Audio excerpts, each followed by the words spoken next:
das diretrizes curriculares nacionais. Eu me chamo Lorena, sou médica de família, sou preceptora do programa da UERJ, e o meu objeto de estudo do mestrado, que eu vou terminar agora, é sobre o internato, então, para mim, é uma mesa que vai ser muito importante, e vou apresentar para vocês os palestrantes de hoje. A nossa primeira fala vai ser sobre os desafios e potencialidades da atenção primária de saúde, como cenário de prática por ensino da universidade pública, e quem vai ser nosso palestrante é o César Augusto Porazen Favoreto, que é médico graduado pela Universidade do Estado do Rio de Janeiro, fez residência médica em doenças infecto-parasitárias da UERJ, tem mestrado em saúde coletiva e doutorado em saúde coletiva na UERJ também, professor associado do Departamento de Medicina Integral Comunitária da UERJ, chefe do Departamento de Medicina Integral Familiar e Comunitária da UERJ, coordenador da Comissão Acadêmica Local do Ministério do Prof.Saúde, da Faculdade de Ciências Médicas da UERJ e membro do corpo permanente do mestrado profissional em atenção à primária saúde da UERJ. A nossa fala 2 vai ser desafios e potencialidades da PS como cenário de prática interna da universidade privada.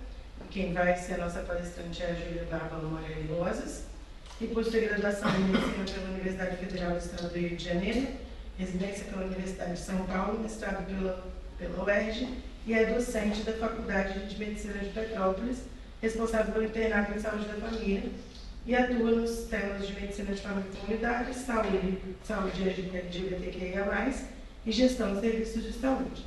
E a nossa fala 3 é como a gestão percebe a organização dos cenários da atenção primária para o internato, com André Ferreira Lopes, que é graduado na Universidade Federal Fluminense, fez residência médica em medicina interna e medicina geral comunitária, também na Universidade Federal Fluminense, tem mestrado em APS, é coordenador acadêmico da residência médica do IDOMED, coordenador geral da Secretaria Municipal de Saúde do Rio, é diretor da graduação e pós-graduação do Censo da Sociedade, tutor do Mais Médicos, coordenador da tutoria do NASUS da Unifesp e é visitador da residência médica do CNRM do Rio.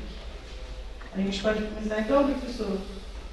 Acho que vocês podiam ficar mais para perto, que aí a gente...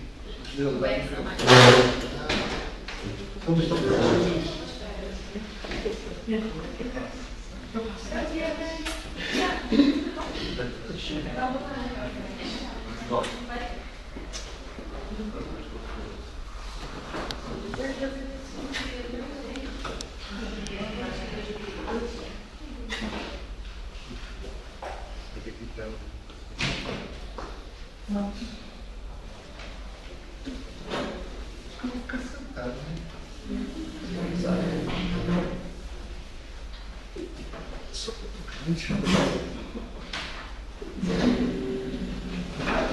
vou falar velho também.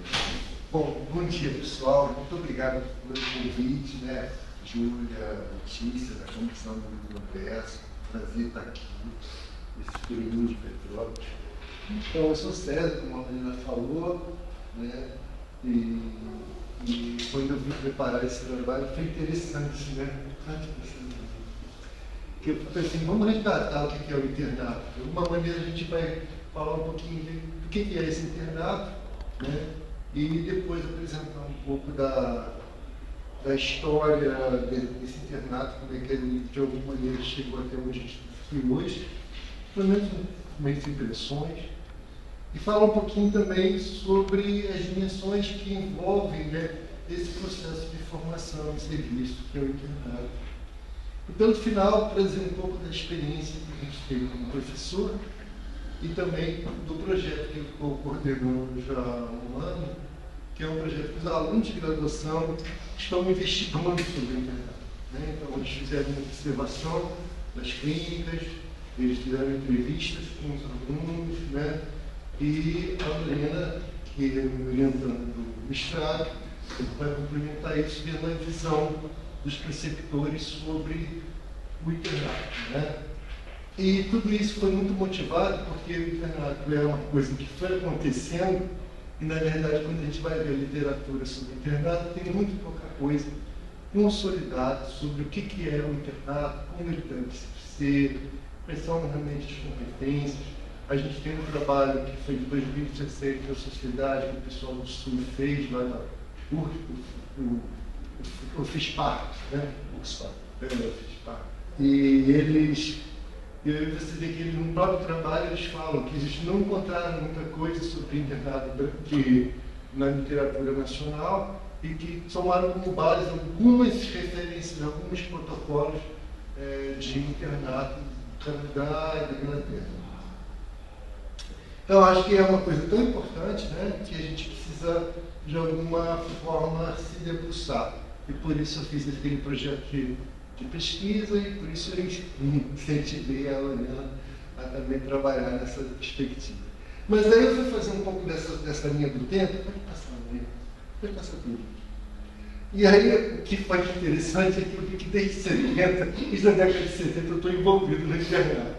Porque eu fui para Parintins, que tinha um campo da UERJ lá, e eu fui no quarto ano da faculdade. Mas eu, desde o segundo ano, estava no norte de Minas, porque a gente, como meu centro acadêmico, estava querendo entender o que era o internato rural e o que era isso. Então, essa trajetória um pouco eu vivi. Foi interessante refazer isso, ver que eu vivi essa história de pensar no internato desde a década de 78, né?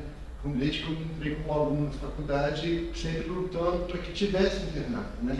E essa trajetória a gente começa lá com uma definição do que é um programa de prática pré-profissional, na década de 50, muito incorporando a perspectiva americana. Os europeus eles eram mais teóricos do que práticos, os americanos já tinham uma visão mais prática da coisa. E aí, na ditadura, o projeto Rondon, que visava essa interiorização, aquela história da Amazônia nossa, etc. e tal, levava muitos estudantes e professores para a Amazônia, né? Então, várias universidades do Sul e Sudeste construíram campos lá.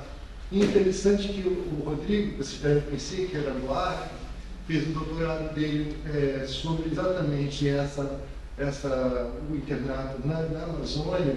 Esses campos, muitos deles viraram campos das universidades locais, da Universidade Estadual do Amazonas e de outras universidades de lá.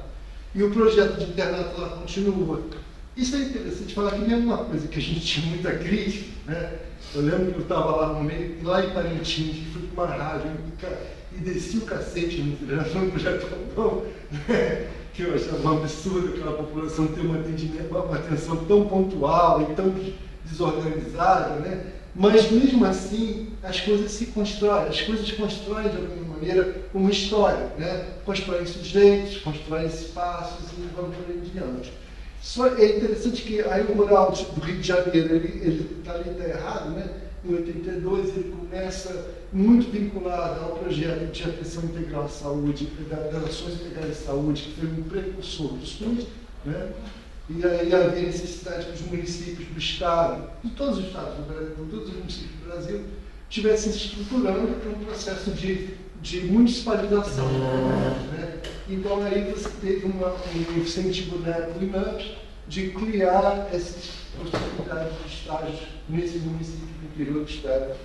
Em 84, o MEC meio que oficializa essa ideia de internato ou estágio curricular, colocando como treinamento intensivo com supervisão docente. E o interessante é isso, que aí você tem uma perspectiva de que ele esteja vinculado não necessariamente à instituição de ensino que promove o internato.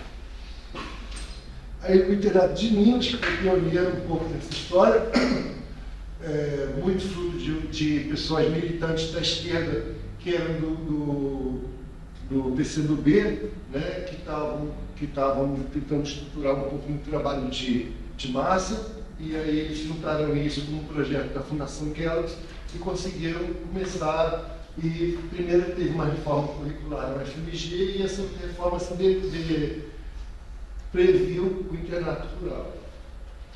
Então, a ideia de uma posição ativa diante dos problemas da população. Era uma visão realmente de esquerda, muito visando a perspectiva de formação do trabalho comunitário, da formação comunitária. E depois,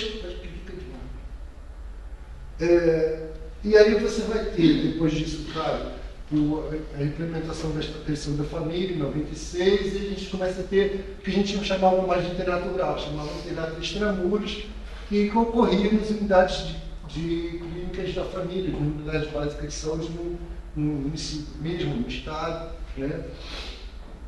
Aí em 2001 você vai ter as DCNs, a DCN em 2001, que estabelece essa ideia de um treinamento em serviço, que estabelece uma carga horária de 35%, mas ele não fala de atenção primária, fala de saúde coletiva. Né? E depois, em 2014, no bojo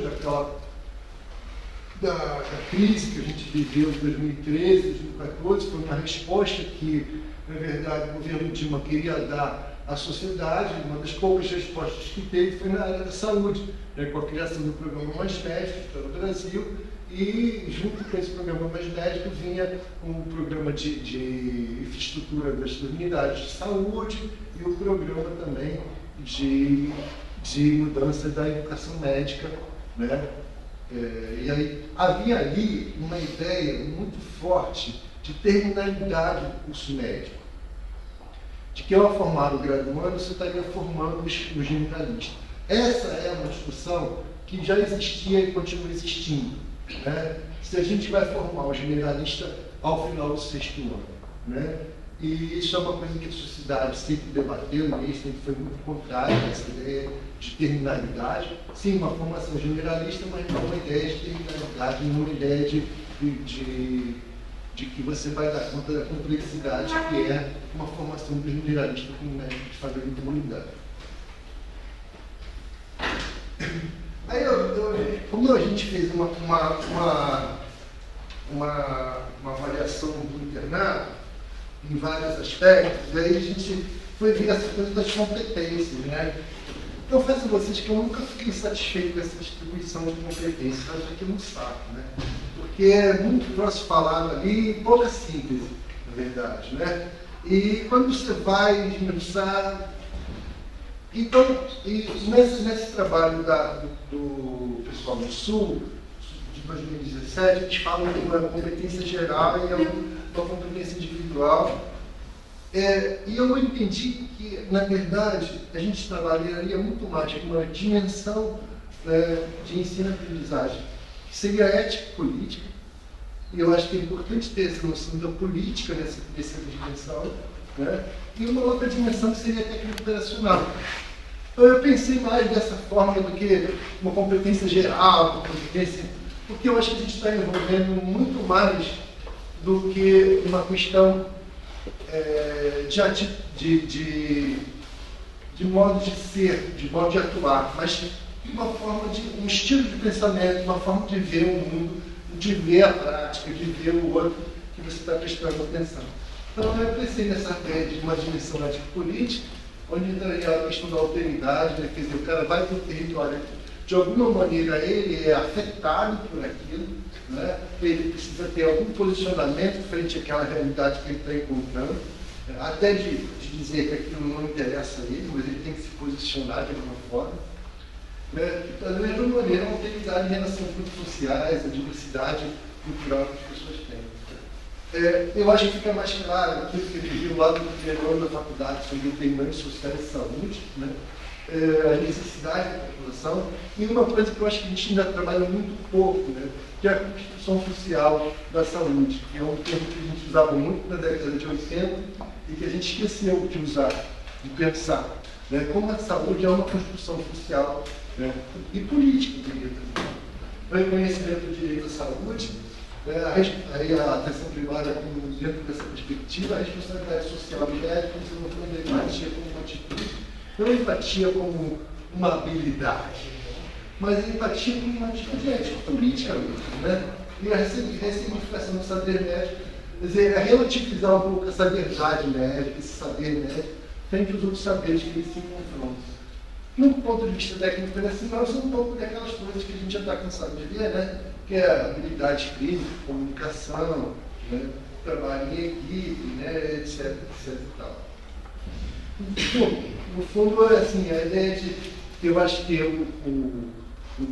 internato tem uma função muito de sensibilizar o aluno e dar a ele uma perspectiva de profissionalização, né, e de responsabilidade social. Eu acho que isso daí é um elemento, eu diria para vocês, para mim, central no que eu faço no interno, que eu penso no interno. Em termos da dimensão de ensino-aprendizagem, também uma coisa que eu fiquei refletindo quando estava preparando essa apresentação é como a gente tem que trabalhar com a convergência da graduação e com o internato. E geralmente o que a gente vê é essa situação, né? A graduação tem uma perspectiva e o internato tem outra perspectiva. Aqui você tem uma preocupação ético-política, de sensibilizar, de necessidades sociais, as realidades de atenção e de cuidado, e aqui você tem uma perspectiva biomédica, biocentrada, com disciplinas muito pouco dialogando com essa prática em serviço que o interno vai ter, que o aluno vai ter. E, consequentemente, isso daí que dificulta uma formação crítico-reflexiva com responsabilidade social desse aluno. Eu esqueci do nome dele, ele, na verdade, foi o Rodrigo Landuac que citou ele, eu fui ver, e realmente, assim, tem uma coisa que sempre me deixou muito, que eu trabalho com aluno em unidade de saúde há 20 anos, né? E uma coisa que a gente sempre questionou muito, que a gente leva aluno para os lugares como se eu estivesse levando esse jardim zoológico. Né? Aqui está aqui uma girafa, aqui está aqui um elefante, né? E sem nenhum compromisso. Então, e aí eu até fiquei muito chateado quando eu escutei o pessoal que fala que propôs a curricularização da extensão. Eu falei, pô, eu acho isso bacana pra caramba. Mas fala aí o que você imagina disso. Eu tenho um trabalho que os alunos vão na escola e fazem atividade, não sei o quê. Depois, falei, sabe, a mesma ideia de pontualidade, de falta de inserção efetivamente numa dinâmica comunitária, numa dinâmica escolar, numa dinâmica social. Então falta uma experiência, não é qualquer experiência que vai trazer aprendizado. Não é qualquer experiência que vai fazer para o indivíduo olhar, ter um estilo de pensar, botar um óculos diferente. A experiência precisa ser significativa. E não só para ele, para o contexto onde ele está se inserindo. Então a nossa história, né, está aqui desde a base do internato rural, isso aqui em Trajano de Moraes, uma família de agricultores, as nossos alunos nas clínicas da família, né, que a gente entende que são bases importantes para o que a gente tem hoje no internato rural.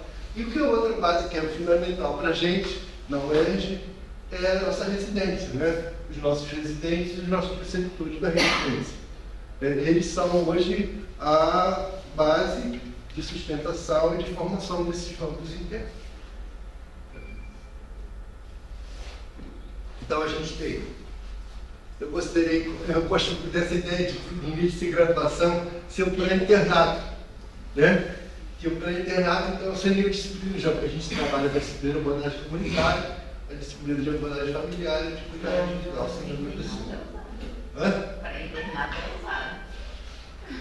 é porque, na verdade, o que a gente quer que o aluno faça no internato é exatamente isso, né? Então, a ideia é que essas disciplinas sejam uma ideia, dar a ele essa perspectiva de que ele vai usar isso lá quando ele for interno na clínica da família, né? Isso ocorre no segundo semestre, no terceiro e no quarto semestre da graduação.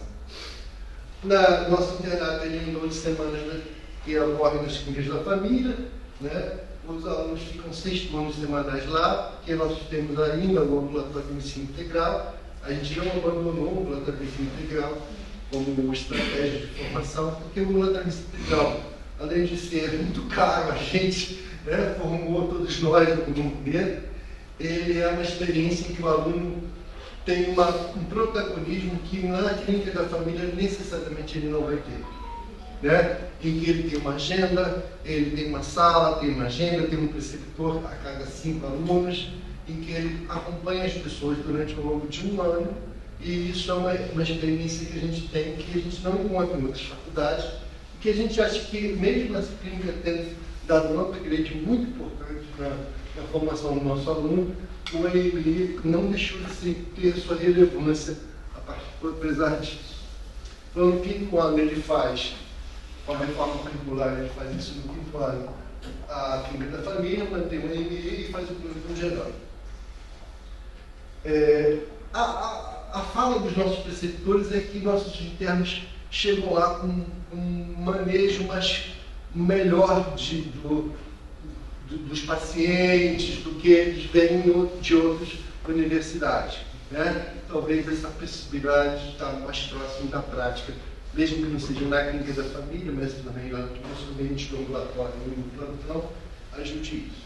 Temos um vínculo fundamental no grupo de residências, né, que promove a aprendizagem, tanto os residentes quanto os preceptores. Os residentes talvez sejam até mais fundamentais nessa formação dos alunos do que os próprios preceptores, né, porque estão ali do lado no cotidiano, com eles diretamente.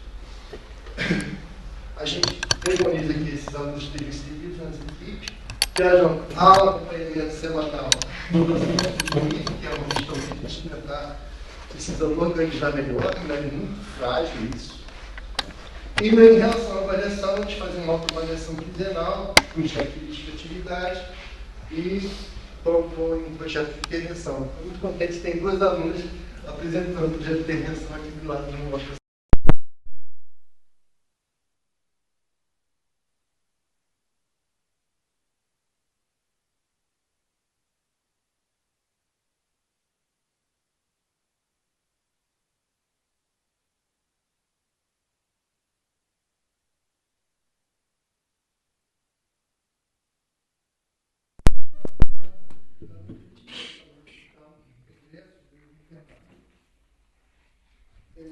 Foi bacana que a ideia do projeto era exatamente a gente também capacitar esses alunos, né, com uma visão política sobre o internato, uma perspectiva. Só botar o microfone nisso, só para a gente pegar um som um pouco melhor. Licença. Obrigado. Então, isso não são as categorias do trabalho que a gente fez, a gente vai publicar, se Deus quiser, o trabalho, mas foi meio que um recorte, né? Contribuições do estágio para a formação médica, e os alunos dizendo a questão de sair da bolha, do hospital, né? A ideia de como eles se afetavam com a vivência no território, com as famílias, né? O reconhecimento dos determinantes sociais, quer dizer, reconheciam como aquelas situações que as pessoas viviam definia muito das condições de saúde e adoecimento, criação de vínculos, desenvolvimento de habilidades de comunicação e condução de consultas, visão crítica sobre a realidade social e econômica e proatividade do aprendizado. Esse elemento é muito interessante, né? Porque a gente via exatamente, tanto na observação que os alunos faziam nas clínicas, quanto as entrevistas, como eles percebiam que tinham alunos que tinham proatividade, então,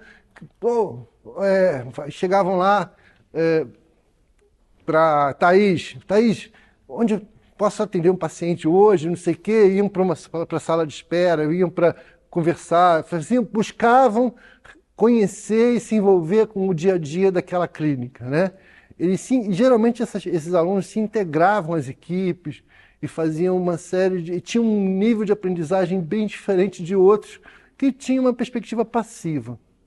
E aí cabe a gente pensar que o internato é o momento em que o aluno sai de uma perspectiva escolar, bancária, como diria Paulo Freire, para uma perspectiva de ser protagonista do seu processo de aprendizagem. E é impressionante como, até mesmo quando a gente conversa com eles, eles falam, não sei nada, não sei nada. Eu falei, como você não sabe nada? Eu estudei um capítulo inteiro de hipertensão e estou aqui sem saber direito como é que eu vou prescrever o antihipertensivo para o menino, para esse paciente. Eu estou me sentindo um bosta. Eu falei, cara, você está estudando da mesma maneira que você estudava quando você estava fazendo prova. Você não está estudando agora, né, numa perspectiva profissionalizante. Você não está estudando a partir dos problemas que você está vendo, do que está acontecendo. Então você não está criando o que a gente chama de uma aprendizagem significativa. você não está conduzindo para uma perspectiva profissionalizante do próprio aprendizado. Então, essa ideia da proatividade, ela tem tantos aspectos que são culturais e políticos, né, que é o desprezo à atenção primária, que é se especializar precocemente, como também tem aqui um despreparo em assumir o protagonismo do seu próprio processo de ensino-aprendizagem. Sobre a visão da atenção primária, a gente vê que eles reconhecem a importância da atenção primária e do médico de família, isso foi homogêneo em todas as entrevistas, né? E esse é um outro elemento muito interessante, né? Aqui, lá na clínica, a gente vê as coisas mais simples. Aí, alguns complementavam o mais simples, mas é complexo, né? Porque as pessoas também sofrem de tantos problemas juntos, né? É tão difícil cuidar delas. E eles ficavam numa ambivalência entre um modelo de simples biomédico e um modelo complexo do biopsicossocial, da realidade, da necessidade de saúde. Mas isso apareceu de alguma maneira bem clara nessa entrevista. E, por fim, a importância das demandas de saúde mental.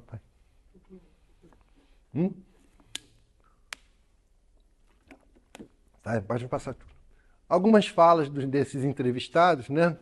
Eu vou só colocar aqui, porque a gente aqui dentro do hospital vive numa bolha. Na clínica da família foi o lugar que eu vi muitas demandas que veremos dia a dia como médicos e achei que isso é de extrema importância. A medicina de família é a entrada do serviço de saúde.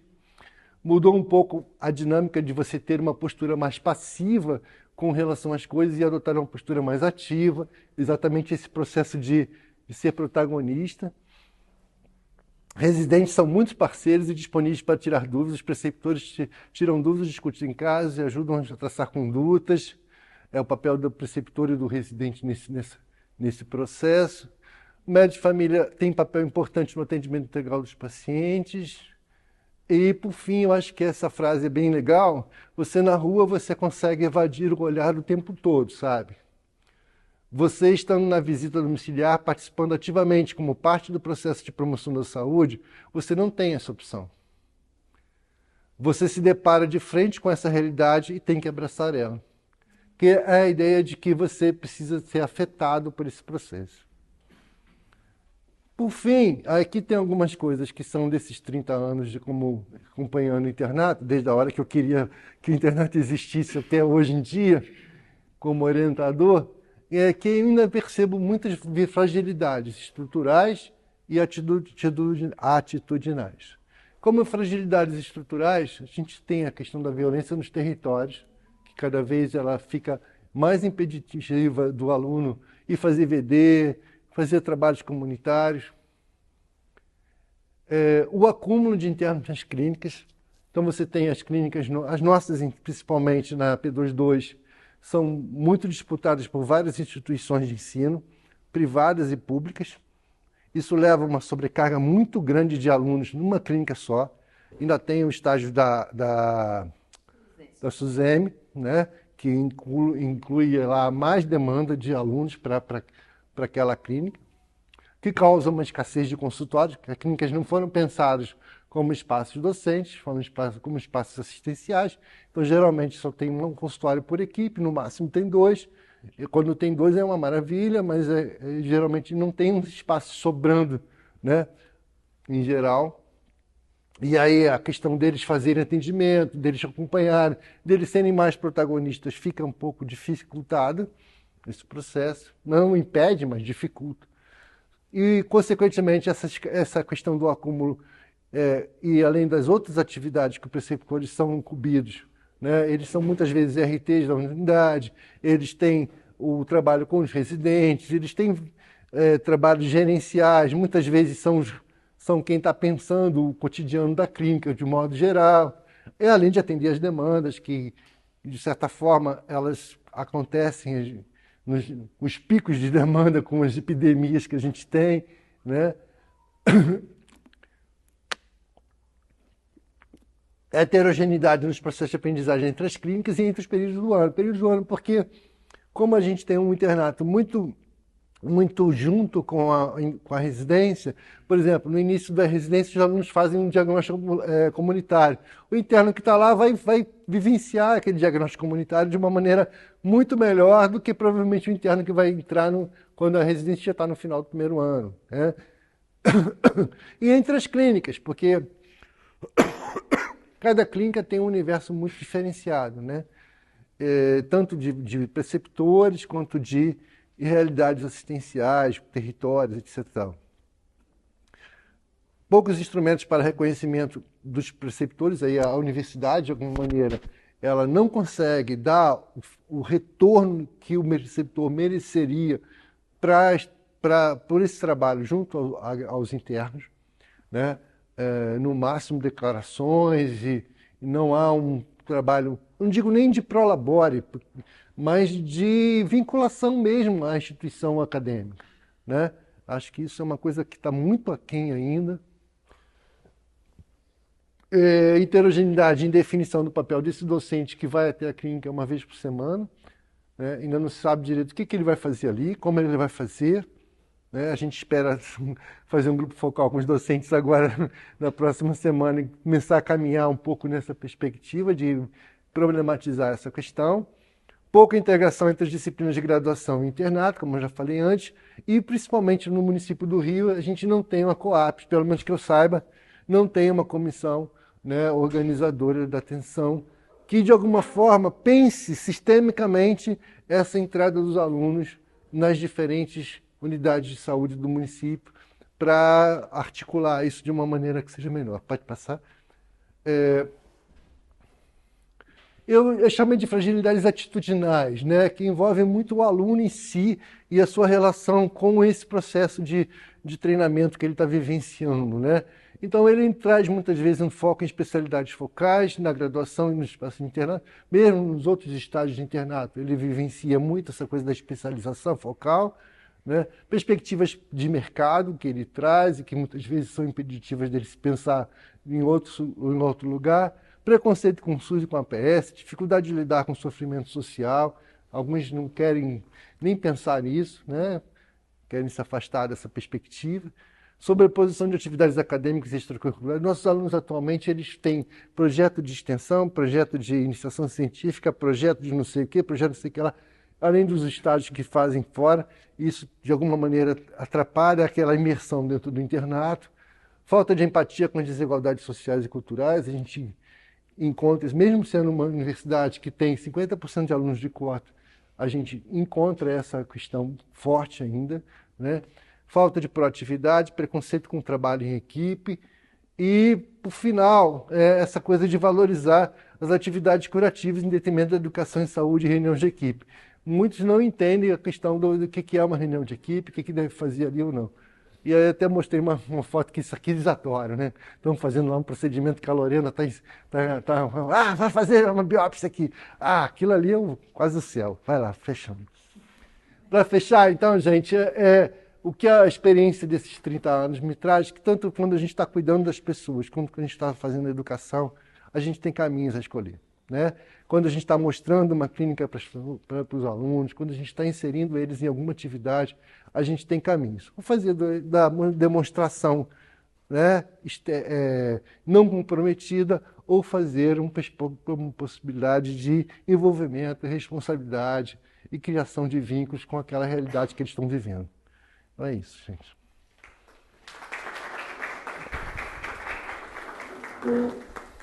Obrigada, professor. Agora a gente vai para a segunda fala. Vou pedir para vocês irem anotando as questões que vocês vão poder fazer depois, para a gente deixar para depois das apresentações. Agora a gente vai para a fala 2, que é a Júlia.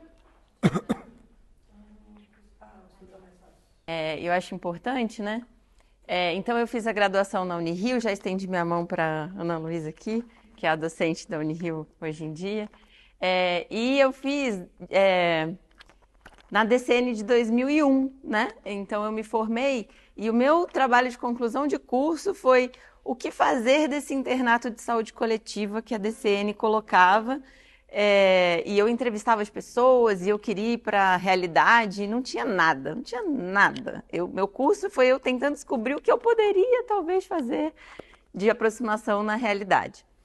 E aí depois eu fiz residência lá na USP Ribeirão, e na USP Ribeirão as unidades da residência recebiam os internos, mas eram visitas mesmo. Eu acho que até o nome era esse, visita à unidade. Então assim, era super, um pouco assim, semelhante ao que o professor colocou do zoológico, né? Ó, vem aqui ver, aí a gente apresentava, aí o residente parava um pouquinho, explicava alguma coisa. Depois eu fiz mestrado voltando para o Rio aqui na UERJ, e aí eu tenho que falar do meu conflito de interesse, porque o professor César estava na banca, então vocês já vão entendendo, né, que a gente está tudo saindo da farinha do mesmo saco. E fui preceptora do programa de residência da UERJ por 7 anos, a gente brinca que é a dinastia VK, quem é do Rio conhece um pouco, e eu não peguei naquele momento essa efervescência do internato da UERJ ou das outras universidades ainda, né? Eu fui vivenciar isso aqui na FMP, onde eu estou há 8 anos, né? E coordeno o internato de saúde da família, há 5. Então, eu resolvi organizar a apresentação um pouco como o professor terminou, né? Em fortalezas e fragilidades.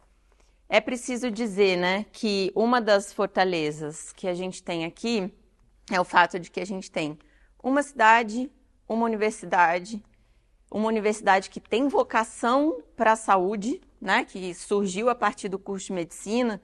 Então, a Faculdade de Medicina de Petrópolis, ela puxa todo o trem da Unifase como um todo, e essa vocação acaba com que a gente esteja muito integrado no sistema de saúde, né? Conselho de saúde e tudo mais. Eu acho que quem estava ontem na abertura ouviu a representante da Secretaria de Saúde falar que a Secretaria, né, o próprio município, deve, de alguma forma, muito a essa parceria, né?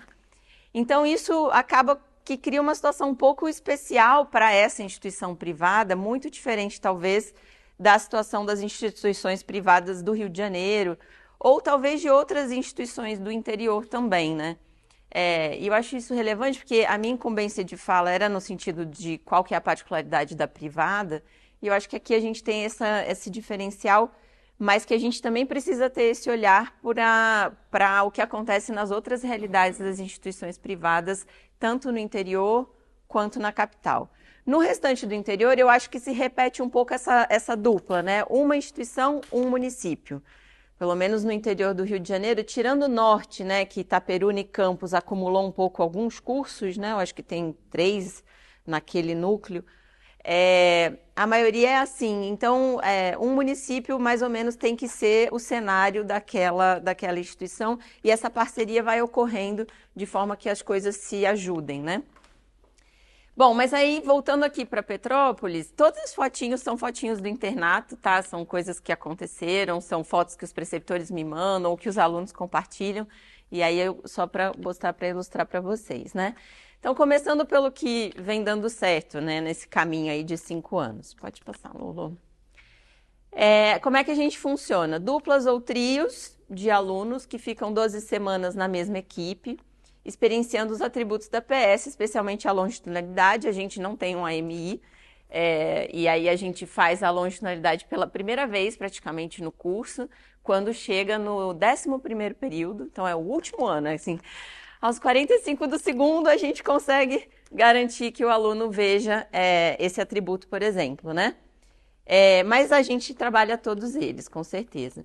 E a gente trabalha com essa retroalimentação da qualificação da rede, integrando as equipes nas atividades acadêmicas. Um pouco aquilo que você colocou, professor, de uma certa mão dupla, até com os preceptores. Eu acho que aqui a gente consegue, eu tenho algumas preceptoras aqui, eu acho que a gente consegue fazer muito isso, porque a gente tem um momento mensal de oficina com os preceptores do internato e não com os docentes, né? Então, eu sou a docente, né? E aí a gente faz um encontro, então os preceptores têm uma certa contrapartida, tanto de discussão de questões da rede, de questões da política de saúde e tal, quanto propriamente educacionais. Então, vamos fazer uma oficina sobre feedback, vamos fazer uma oficina sobre competências na atenção primária. Então, a gente tenta fazer isso para estar deixando eles bem próximos, né? A residência também faz essa boa integração com a rede, mas a residência aqui é pequena, a gente tem 3 equipes, então a gente não pode fazer esse movimento de se apoiar na residência, né? Eu acho que essa é a realidade do interior, a maior parte do interior é assim. E aí é o contrário, né? É o internato que chega na rede com muita força, né? E aí o internato acaba sendo um pouco o suporte da residência, porque aí os preceptores que eram preceptores de longa data do internato, que eram mais qualificados, se tornam preceptores da residência, e aí naquelas unidades isso se potencializa. Mas é o internato que dá o arcabouço maior. Pode passar. A gente, né, eu falei com vocês que a gente faz esse encontro frequente com os preceptores, inclusive em loco.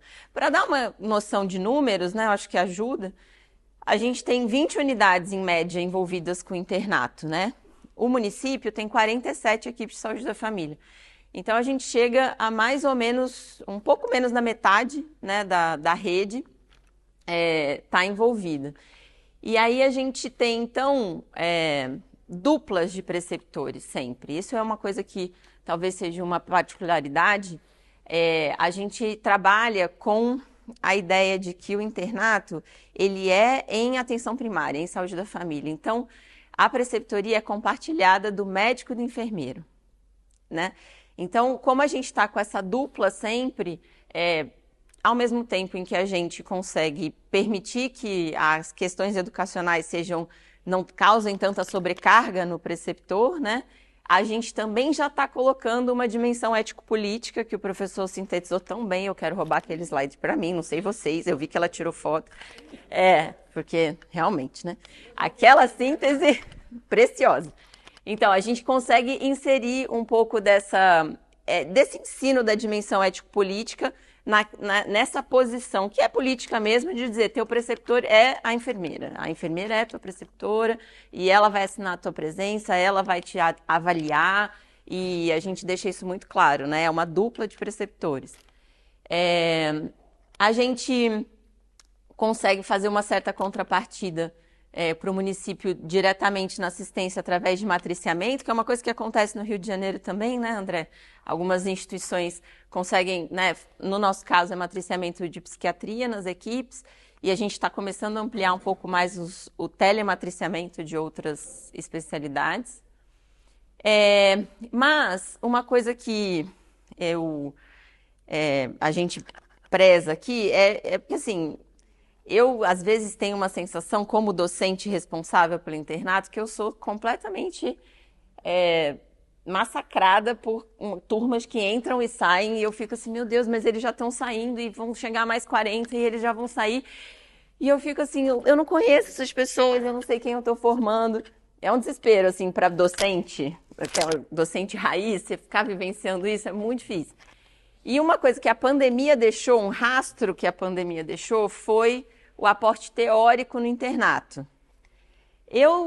Aqui a gente tentou qualificar isso e eu uso muito para aplacar esse meu desespero de ver aqueles 40 se formando e eu não consegui saber o que eles captaram disso aqui, né? Então, a gente mantém a aula presencial, eu consigo fazer pelo menos 3, a turma toda mesmo, para a gente fixar questões da atenção primária. A gente viu uma vantagem nisso, porque eles não sabiam responder questão de prova depois, apesar de passar pelo internato, eles continuavam sem saber resolver questão de prova, sem saber sintetizar direito as coisas, que a gente começou a cobrar, né, nas provas de residência e tudo mais. Então, cada vez mais os tópicos, né, de medicina de família e comunidade estão lá dentro da prova. Então, a gente também usa para tentar qualificar eles nesse sentido, né? Então, a gente mantém um eixo teórico e mantém avaliação de conhecimento por prova. Então, a gente divide bem. O conhecimento, eles sentam, fazem 2 provas durante o rodízio, habilidades e atitudes, a gente compartilha essa avaliação com os preceptores das unidades, né? Não tá certo, é porque só tinha mais... Volta tudo aí. E aí a gente fez, onde a gente tem, né, como eu falei, os cenários de residência são menores, a gente faz muito a troca com a residência de MFC e com a residência multiprofissional, que é o outro grande aporte que a universidade faz na rede, enfermagem, psicologia e nutrição. Então, pode passar. Agora vamos aos nós. Ó, essa foto é a foto de um dia que a gente chegou na unidade de saúde e a caixa d'água tinha estourado. E estávamos as ACS, a gente e os internos com rodo e pano na mão, secando a unidade. Então, assim, para mim esse momento foi muito emblemático, né, da tamanho da fragilidade estrutural que a gente ainda tem e de um momento, assim, um pouco de insight que a gente usa para fazer a problematização com eles mesmo, porque é isso, ele não vai ficar sentado, ele vai pegar o pano de chão. Não vai ter jeito, é o que tem que fazer naquele momento, senão não vai ter assistência, senão não tem ensino, senão não tem nada, né? Então foi isso, a gente abriu um ano, no ano de 2023, foi esse o primeiro dia na unidade. Pode passar. Então, começando pela falta de estrutura física, né? O interior é todo assim, né, gente? Casas alugadas com uma adaptação mínima. A cozinha é a sala de curativo. Quem não conhece, estou contando, tá? A cozinha é a sala de curativo, a sala é a recepção, os quartos são os consultórios e acabou. Acabou a unidade, é isso. Então, a gente tem uma dificuldade de estrutura. Tem algumas unidades que eu ainda falo assim, cara, a gente tem que fazer mágica na PS mesmo, para a gente dizer para um aluno que isso aqui é um lugar de ensino, sabe? Me dá uma dor no coração e também para convencer os pacientes que aquilo é um lugar de cuidado. Eu falo, meu Deus do céu. Mas tá bom, a gente ainda, vamos ver, isso está muito fora da nossa governabilidade, né? Completamente fora. A gente tem fragilidade e muita rotatividade na preceptoria, né? A gente tem mais ou menos metade das equipes com MFC, e a gente tem dependência completa do município, né? Apostar em modelos ou valorizar a contratação de um ou outro para que a gente possa incorporar as pessoas, né? Por outro lado, na parte da enfermagem, o município já tem uma tradição de concurso e pessoas que estão há mais tempo, que vieram se qualificando, às vezes em serviço mesmo, o que me deixa, às vezes, em equipes em que eu falo assim, não, aqui dá para continuar o internato porque a enfermeira é enfermeira de família. E o preceptor eu vou botar a rodinha no pé. A gente vai fazendo assim, tentando equilibrar as coisas, né? Mas essa é uma fragilidade muito grande e também muito fora da governabilidade nossa, da instituição, né? O vínculo do preceptor, eu acho que o professor César tocou rapidamente nisso, né? Tem uma questão, as particulares têm isso, né? É preciso dizer, faz realmente um aporte financeiro para a preceptoria, no nosso caso faz para a enfermagem, para o médico. E isso gera aquela situação de, será que está bem remunerado? Será que não tem? Cadê meu pagamento? E não sei o quê, nananã. Que o docente fica um pouco no meio disso.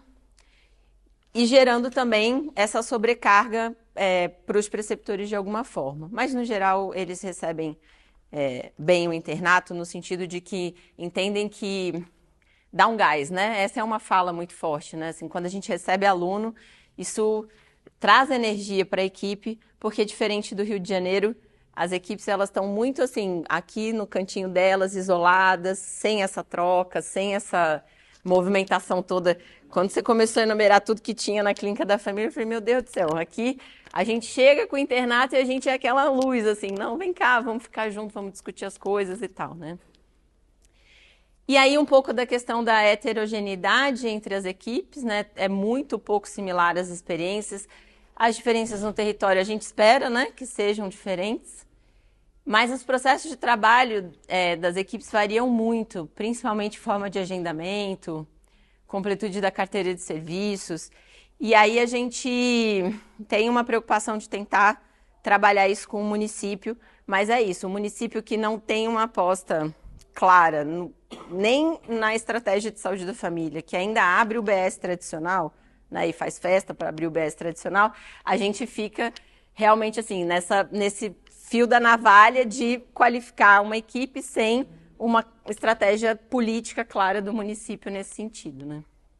Então, essa é uma grande fragilidade. Eu acho que isso não é incomum no interior do estado. Passa longe de ser incomum. Acho que é bem o que é mais frequente mesmo. Pode passar. E aí, eu trouxe um pouco da minha percepção, e aí pelo meu background ali também de mestrado de políticas de saúde, algumas coisas que me preocupam e que eu acho que podem ser, vamos dizer assim, tarefas coletivas nossas, de docentes e pessoas envolvidas com o internato, né? Pode passar. Eu trouxe o COAPS, né? O professor citou, o Rio de Janeiro não tem COAPS.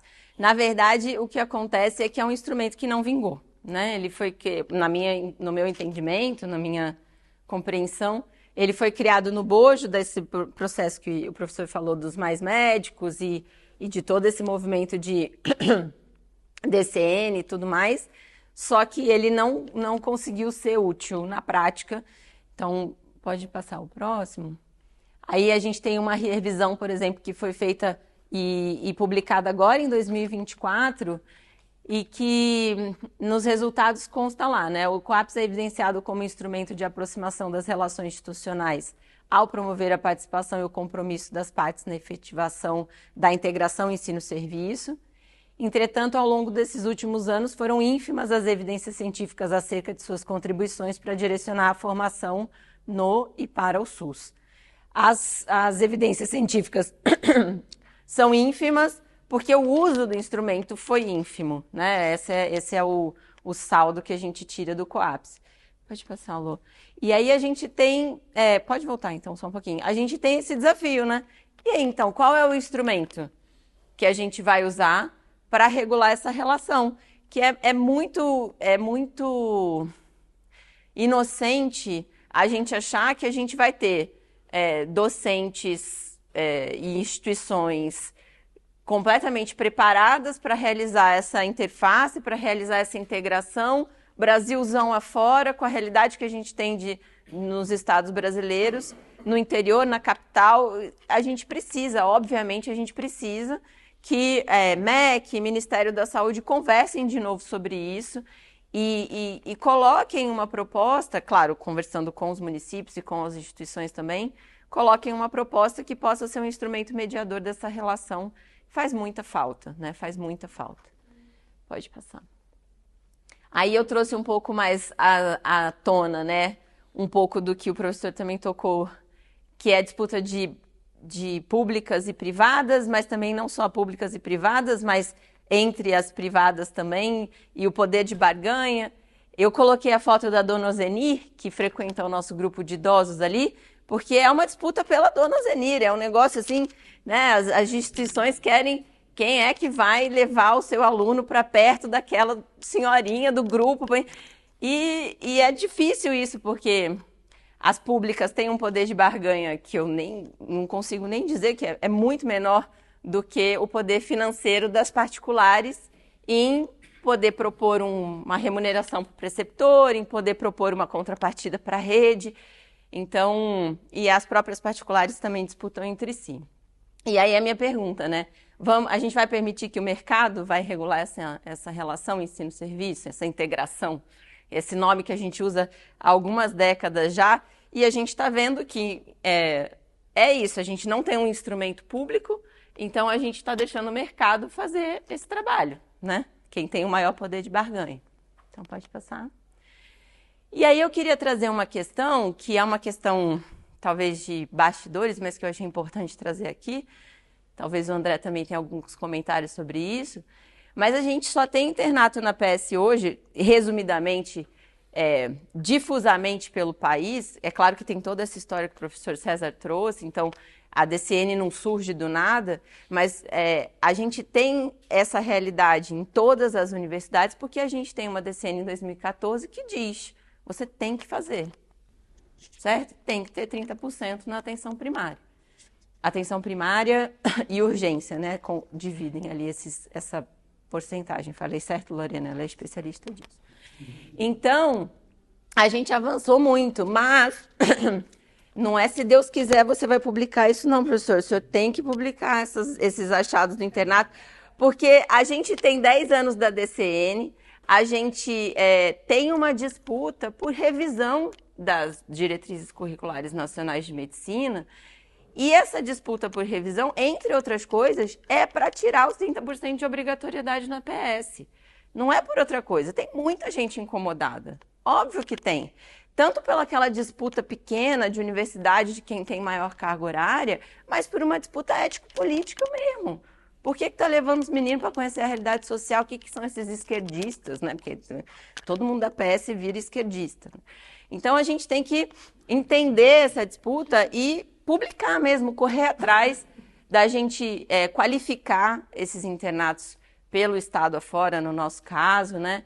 A gente tem que publicar sobre isso e a gente cerrar as fileiras mesmo para a gente não reverter essa conquista que foi a obrigatoriedade do cenário no internato, né? Então, acho que era isso. Pode passar. Muito obrigada. Esse era o meu contato. Obrigada. Agora eu botei o André para falar mais um monte de coisa, né, André? Agora você vai ter que...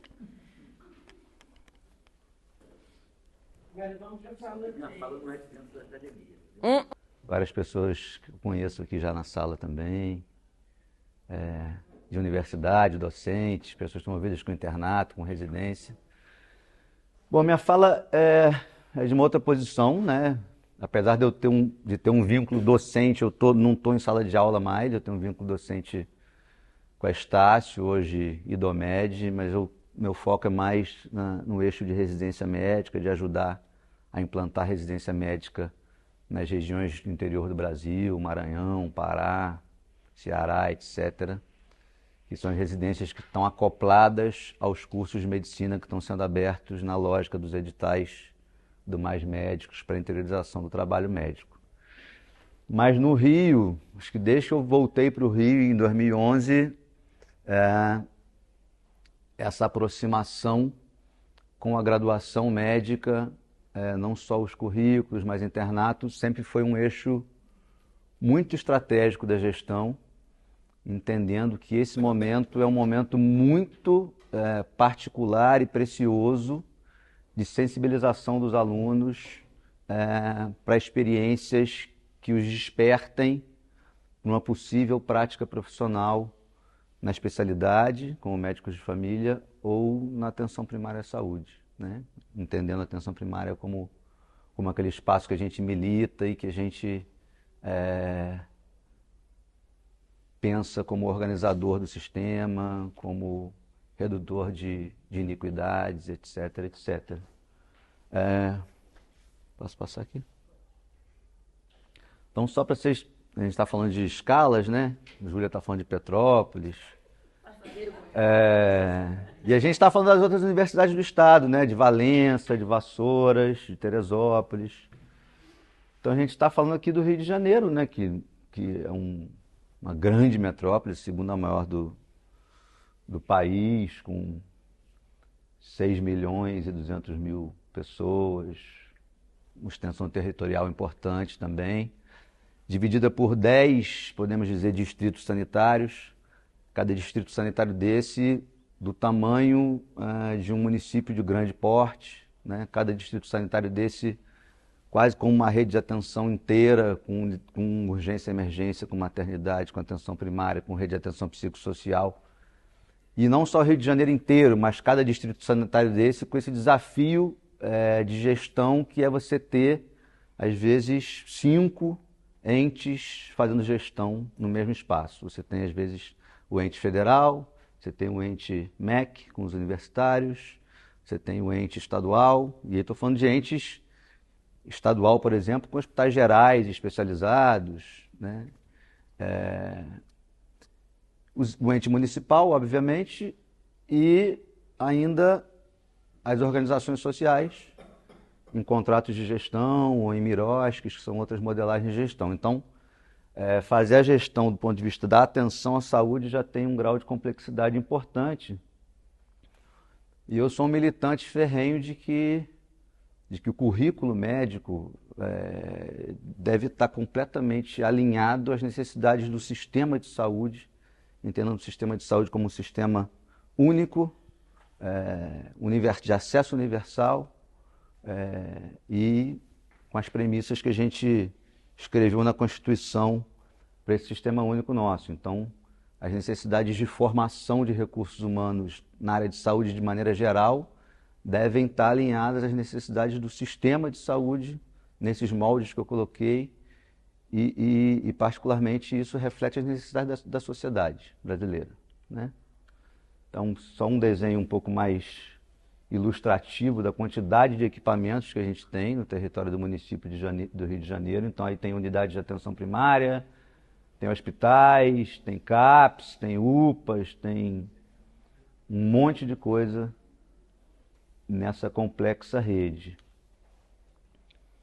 A rede tem 70 mil trabalhadores, consome um orçamento de 7 bilhões de reais por ano e cobre 6 milhões e 200 mil pessoas, munícipes, né? Fora os fluxos que acontecem de região metropolitana, e não só região metropolitana, porque como a gente tem grandes hospitais federais e universitários com uma atenção super mega especializada quaternária, a gente tem às vezes gente migrando de regiões variadas do estado para isso. No detalhe, a rede de atenção primária hoje tem 240 unidades, né? São 133 clínicas da família, 104 centros municipais de saúde, 3 centros de saúde-escola, podemos dizer, que é a Lapa, o Germano Simval, da ENSP, e a José Heredi, da Unigran Rio, São Francisco de Assis. Está faltando um aí, então. É SSE, São Francisco? O Germano Simval. O José Heredi deixou de ser CSE, né? Porque já foi CSE também. É. Temos vários aqui também.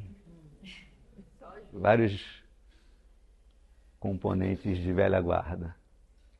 1.429 equipes, dessas 1.358 equipes de saúde da família, 57 equipes de atenção primária, 14 equipes de consultório na rua. A gente já há 2 anos, numa negociação com o Estado, assumiu a atenção primária prisional, né? A gente inclusive está cobrando recursos do Estado, porque a gente assumiu o custeio e o Estado não repassa, a gente está numa situação crítica, prestes a desembarcar. Não só em relação à prisional, mas os hospitais que a gente municipalizou, Rocha Faria, Albert Schweitzer, Pedro II. O Estado tem uma dívida conosco de 1,1 bi, por conta de não repasses a partir do momento que municipalizou esses equipamentos. E 23, né? 23 não, 28 unidades prisionais cobertas. Um pouco do caminho da trajetória de atenção primária nosso, né? A gente tem um primeiro ciclo de gestão lá atrás, até 2016, que levou a cobertura para 70%. Depois veio aquele quadriênio Trevas, Crivella. A gente foi parar aqui em 45%, que a gente conseguiu agora, em 2024, retomar os 70%, com uma calibragem de tentar parametrizar 3 mil usuários por equipe. Isso é muito variável, né? Tem às vezes questões de bugs de cadastramento, limpeza dos cadastros do prontuário eletrônico, que fazem que hajam variações aí entre a população adscrita. E esse aí é um mapão de como é que está a cobertura para atenção primária. Algumas áreas, essas áreas cinza, às vezes maciços de floresta, algumas coisas assim, mas a gente está com uma cobertura importante. E aí, assim, não tem como não falar, assim, nós não somos uma instituição de ensino superior, mas somos um grande centro formador de recursos humanos na área da saúde, né? Ou seja, todas as profissões, podemos dizer. E aí eu acho que assim, compete também ao SUS e ao gestor, de maneira geral, essa atribuição de ordenar e formar recursos humanos a partir das suas necessidades de rede, né? Isso vale lá de maneira geral, vale para questões mais específicas, né? Pós-graduações específicas, ensino técnico, médio, etc, etc.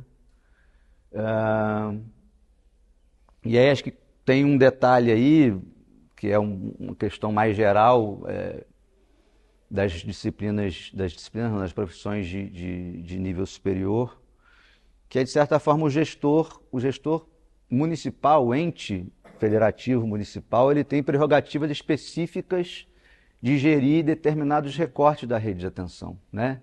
A rede de atenção primária, a rede de atenção psicossocial, maternidades, hospitais gerais, né? E coisas que são de mais alta complexidade, podemos dizer, fica mais a cargo do estadual, do federal, do universitário. Então, inevitavelmente, o gestor foca em formar recursos humanos a partir dessas atribuições que ele tem de gerir rede de atenção, né? Então, obviamente, existe no Rio uma intencionalidade clara de fortalecimento da PS e de organização do sistema a partir da PS. Então, formamos médicos de família desde 2012, né? Quase 1.000 egressos já. Mas também existe um foco em formar outras especialidades ditas importantes para esses outros pontos de atenção do sistema que estão sob prerrogativa de gestão do ente municipal. E aí esse primeiro mapa é um mapa que eu considero muito importante, porque eu entendo que esse momento é um momento que vale ouro se a gente quer formar recurso humano médico especialista em atenção primária. Então, o que é ponto verde é ponto onde existe programa de residência em medicina de família junto com internato e acadêmico bolsista, né? Acadêmico bolsista, vou dar uma destrinchada, muitos já conhecem eles, mas vou dar uma destrinchada daqui a pouco. E os pontos azuis são unidades sem residência, mas com internato ou acadêmico bolsista, ou os dois, com preceptoria de médicos de família. E aí médicos de família egressos dos nossos programas de residência em medicina de família, seja da Secretaria do Rio, seja da UERJ, seja da UFRJ-ENSP. Eu estudei isso um pouco a fundo, assim, pensando quais são os fatores que influenciam, que sensibilizam, que mobilizam um aluno de graduação para a escolha pelo trabalho na atenção primária, na medicina de família.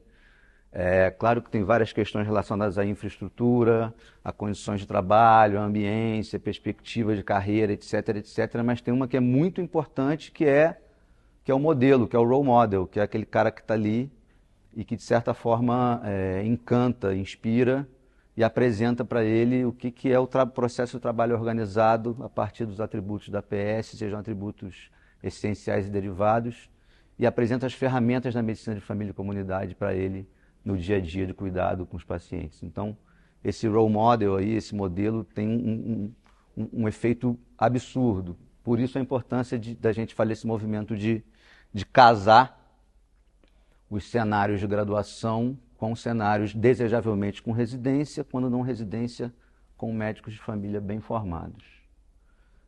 Isso é só para ilustrar como é que a gente monitora isso mais ou menos no dia a dia. Planilhão que a gente alimenta ano a ano, com as unidades que têm residência nossa, com as unidades que têm residência da UERJ. O UERJ entrou, por exemplo, em Santa Teresa. Tem movimento a cada ano. A gente, esse ano passado, entrou em mais uma unidade na 51. Então, a gente vai monitorando as unidades com residência. E a gente vai monitorando também as unidades com acadêmicos bolsistas, com internos. E aí, quando está aqui interno acadêmico, aqui é pré-internato, aqui é internato.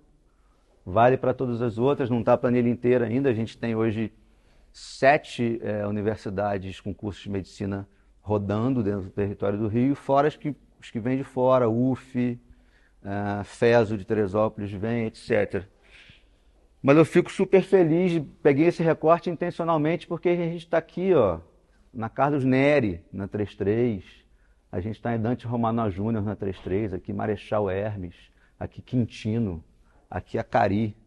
Então, naturalmente, esse é um movimento nosso de levar a residência para as regiões que a gente tem mais dificuldade de prover, de fixar e gerar aquele ciclo virtuoso de deixar o residente lá depois. A 33 é um grande exemplo disso com Dinastia VK e as outras nossas.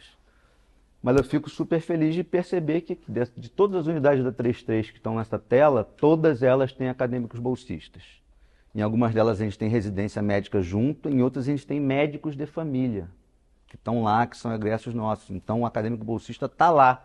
Não só o acadêmico bolsista, como a Unirio também está aqui, ó, em 5 dessas unidades.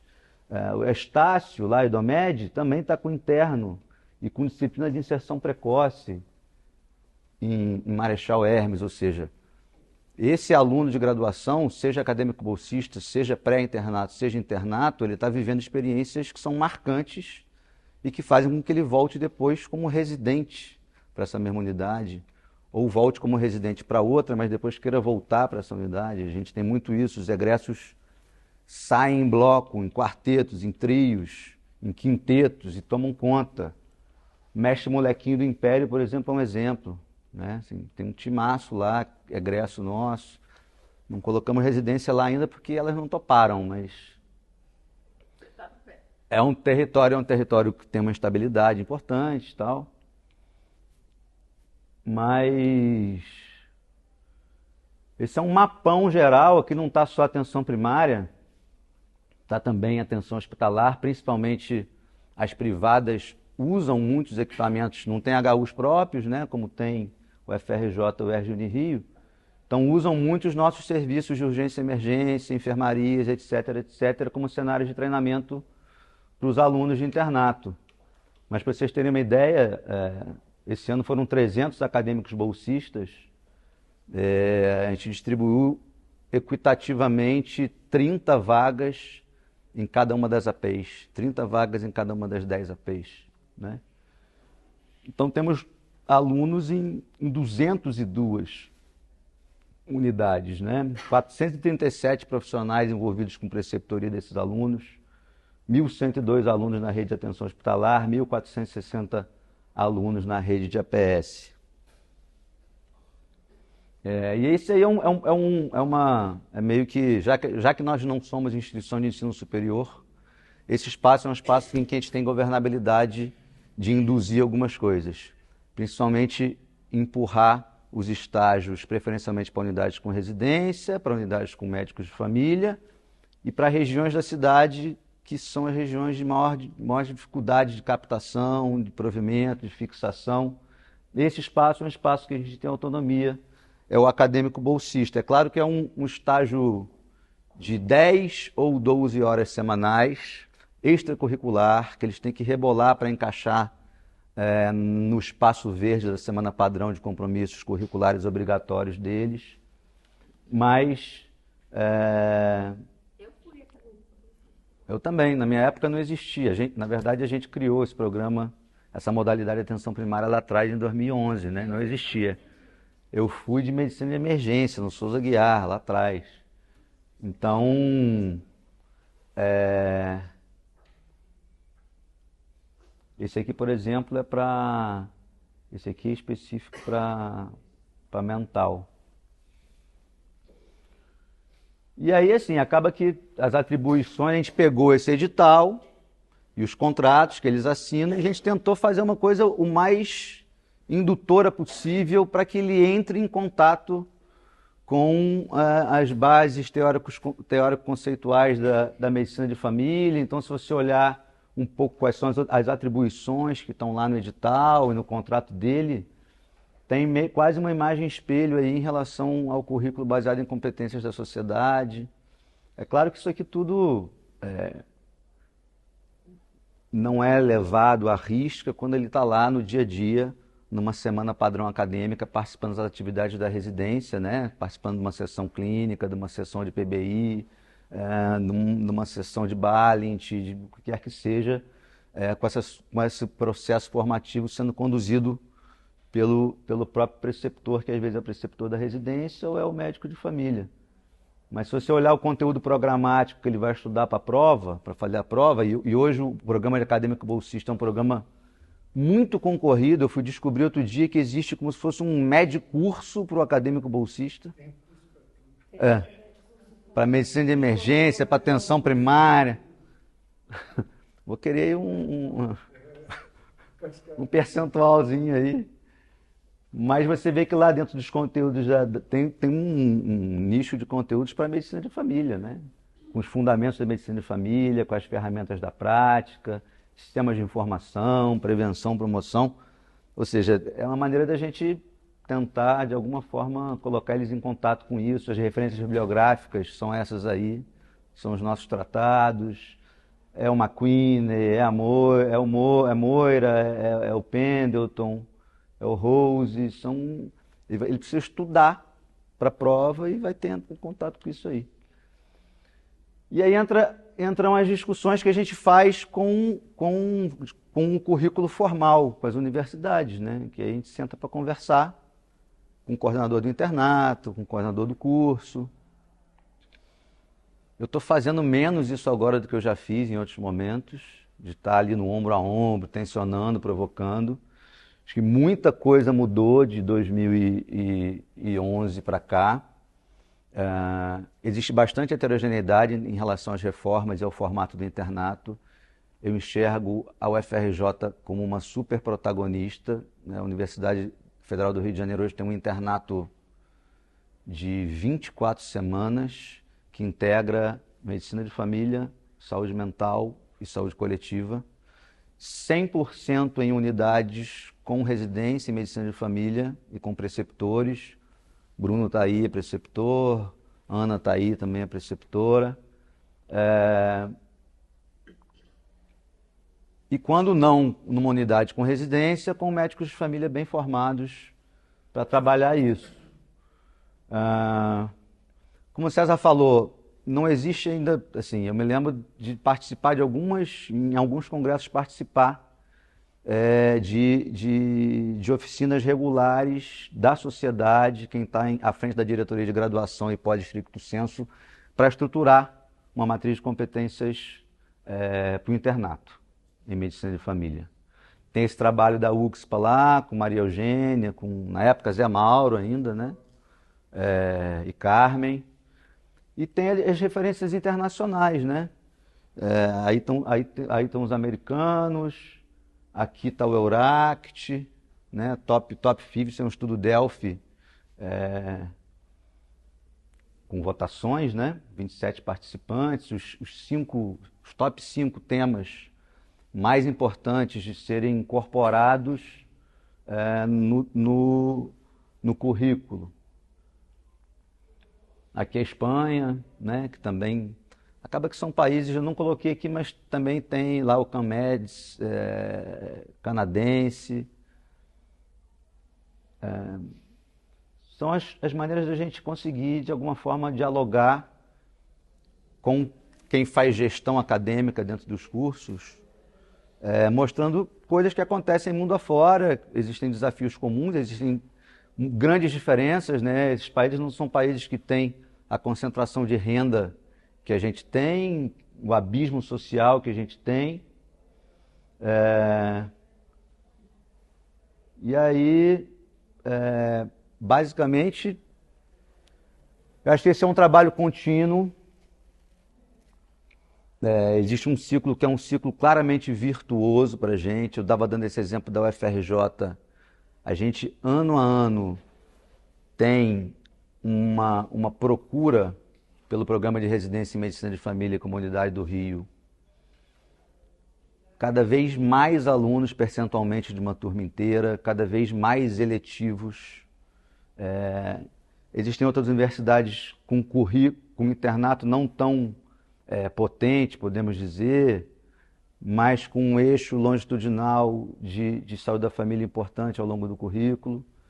Eu ajudei a fazer isso muito na Estácio, né? Então a gente construiu desde o início ali disciplinas a partir do 4º período, com comunicação clínica, com abordagem familiar, com abordagem comunitária, com método clínico centrado na pessoa.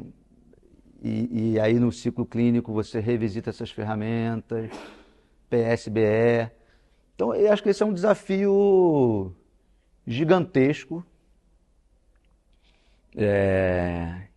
que aí a maneira como a gente lida com isso, olhando da gestão, é um pouco dessa história que eu contei para vocês aí.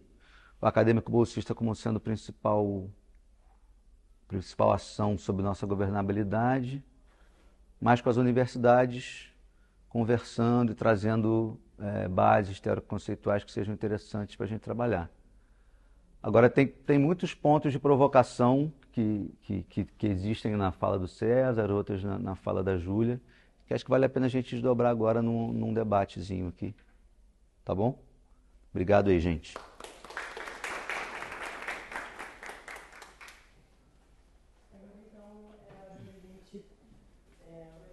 Se alguém gostaria de fazer perguntas, vocês podem trocar por frente, tá? Dá tempo. Não, brasileiro.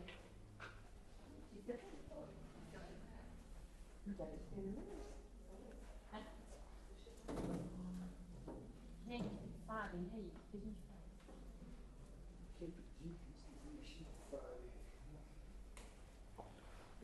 Deixa eu me apresentar, já que eu tirei cola de uma série de questões, né? Deixa ele aqui em cima da mesa. Minha primeira docente, O pessoal vai falar. da FRJ, faço parte da supervisão de uma das clínicas da família, do internato eletivo em psiquiatria, minha formação é psiquiatria e psicanálise, e, quer dizer, me identifiquei com todas as questões. E a cola é porque, assim como você, César, né, eu estou na coorientação de um doutoramento de um médico de família em que ele está trazendo as questões de como reflete se esse internato faz diferença ou não. Você deve conhecer o Grande Filho. Verdade. E uma Pediatra, das questões... Pediatra de formação. Pediatra de formação. Uma das questões é que essas diretrizes, né, elas falam muito, mas acabam não falando nada, porque no campo é como você trouxe, né? Tem uma tradução dentro do trabalho na clínica mesmo, né? Então isso é muito importante para essa avaliação. Certamente ele vai entrar em contato com você, tá? Para ver essas questões e as referências. Tem pessoal aqui, Bruno, né, que trabalha junto a ele. E aí só queria falar do ponto de vista do docente, que vai à clínica e que acha que a visita clínica tem que ser mais que uma vez por semana, né? E cada vez a gente está tentando integrar mais. Para a integração é importante essa troca, né? A gente faz a troca no matriciamento, em psiquiatria, em várias clínicas, na minha não é necessário, matriciamento em dermatologia, grupos PANIT para os residentes, o pessoal da área de saúde mental que tem a formação, que vem realizando isso, porque, né, o Congresso todo está mostrando isso. Uma das questões é o excesso de demanda dos médicos de família, não tem dúvida. Então, é o excesso de demanda também, é uma carga maior para um preceptor médico de família que vai precisar acompanhar, e aí junta a privada, né, Júlia, com a pública, né, que está todos os internos no mesmo saco, disputando sala, disputando preceptor, e residentes com boas práticas, né? Residentes que tenham essa disponibilidade também para o ensino e que vão se formar adiante como futuros preceptores também. Eu só queria agradecer, eu trouxe aqui uma série de questões, mas gostei, na FRJ a gente sabe, né? O André falou, é mais extenso, é integrado à saúde mental, mas eu queria saber da experiência de vocês em relação aos CAPs. Hoje, dentro da saúde mental, no internato, a gente tem um estágio no CAPS, que a gente ainda não encontrou a melhor maneira, né? 2 semanas e meia, lá, alguns fazem mais estendido, se tem interesse permanece mais tempo, mas o meu olhar, se eu estou dando a minha opinião na norma de coordenação, o meu olhar é que ainda carece muito a formação, né, do interno, do futuro médico, para as questões do sofrimento mental dos nossos usuários, que é imenso, principalmente, como você falou, Júlia, depois da pandemia. Do aluno também, né? O sofrimento do aluno também depois da pandemia. Gostei muito da sua ideia, que tem os encontros com toda a turma. A gente faz alguns seminários, tem um encontro maior, para os grandes temas, mas eu acho que ainda fica faltando, e os alunos trazem isso nos seus relatórios finais, né, de atividade, fica faltando ainda matéria, né? Um aprofundamento do conhecimento que eles têm na prática. Tem aulas, inclusive, né, discussões com a equipe toda da Clínica da Família, mas ainda fica defasado. Alguma coisa ainda precisa azeitar no internato. Muito obrigada. Vou levar para o povo e vamos discutir. Posso falar? Claro. Apresentar como vocês todos me conhecem, sou a Ana Luísa, eu sou professora da Unirio, também estou na coordenação da internato. É que a pergunta está do lado. Meu nome é atividade Eu sou a Ana Luísa, sou professora da Unirio, também estou na coordenação do internato da Unirio. Eu acho que eu consigo ter essas duas, isso eu acho que vocês estão trazendo aí, né? Eu acho que foi muito bom, eu anotei várias coisas aqui que eu acho que eu vou, de fato, assim, trazer para a minha prática, né? Eu achei bem interessante quando a Júlia trouxe a enfermagem, né, assim, um vínculo na preceptoria, né, desses internos, porque, embora a gente saiba que a enfermagem tem um papel muito importante, né, na equipe de saúde da família, nesse internato, assim, né, na lógica da equipe multidisciplinar, né, eu não vejo a enfermagem como vínculo, assim, nunca vi, então achei bem bacana, né, ela como preceptora, né, do internato, assim. Temos duas aqui, preceptoras, inclusive, se puderem falar. Eu fiquei com algumas dúvidas, na verdade, assim, também querendo ter ideias para os internatos que eu estou participando, né? A Unirio, por exemplo, eles rodam 24 semanas, né? Assim como a UFRJ, né? E tem pensado assim, por que a Unirio e a UFRJ, por exemplo, rodam 24 semanas, 40 horas, enquanto eu vejo, né, a Unirio e até a Unifase, né, rodando 12, 14 semanas, assim, por que é tão dispare, né, assim, refletido isso? E até o próprio UERJ também roda 12, né, professor? Mas a gente tem mais 4 semanas do internato de saúde mental, né?